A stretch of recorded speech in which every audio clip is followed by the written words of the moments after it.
அனைவருக்கும் வணக்கம். நான் பிரபாகரன் ஜோதிடர்.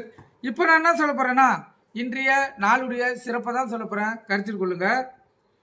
விஸ்வாசி வைகாசி 7 இன்று புதன்கிழமை, ஆங்கில மே 21 2025 இன்று கரிநாள். அதே போல நவமி இன்று மேல் நோக்கி நாள். நட்சத்திரம் இன்று பிற்பகல் 2:57 வரை சதயம், பின்பு புரட்டாதி.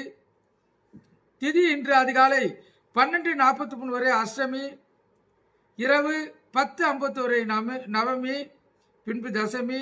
யோகம் ஒன்று இன்று சித்த யோகம், அமிர்த யோகம். சந்திராச நட்சத்திரம் ஆயில்யம் மகம். கருத்தில் கொள்ளுங்க. ராசி பார்த்தீங்கன்னா கடகம் சிம்மம். இந்த சந்திராசை பொறுத்த மட்டும் ராசியை 50% பாதிக்கும், லக்கணத்தை 90% பாதிக்கும். அதனால இந்த கடகம் சிம்மம் ராசி லக்கணக்காரர்கள் மிகவும் கவனமாக இருக்கணும்.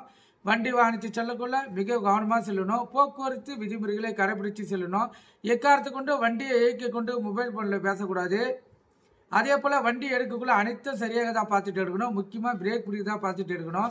எங்கனால் வெளியூர் அலுவலகம் செல்லக்கூடியதாக இருந்தால் கொஞ்சம் முன்கூட்டியே செல்வது சிறப்பு. கருத்தில் கொள்ளுங்க. நல்ல நேரம் காலை 9:30 to 10:30, மாலை 4:30 to 5:30. கௌரி நல்ல நேரம் காலை 10:30 to 11:30, மாலை 6:30 to 7:30. இந்த கௌரி நல்ல நேரத்தில் சாந்தி முகூர்த்தம் அமைத்தா சிறப்பு. குழந்தை பாக்கியம் இல்லாதவங்க பயன்படுத்தினாங்கன்னா மிக மிக சிறப்பு. கருத்தில் கொள்ளுங்க. அதே போல் ராவு காலம் மதியம் 12 to 1:30, யமகண்டம் காலை 7:30 to 9, குளிகை காலை 10:30 to 12. சூளம் வடக்கு. சூளனா கற்பூர ஏற்றுறது, விளக்கு ஏற்றுறது. குளிகைன்னா மாந்தின்னா குளிகை. இந்த நேரத்தில் எந்த நல்ல காரியமும் கெட்ட காரியமும் செய்யக்கூடாது.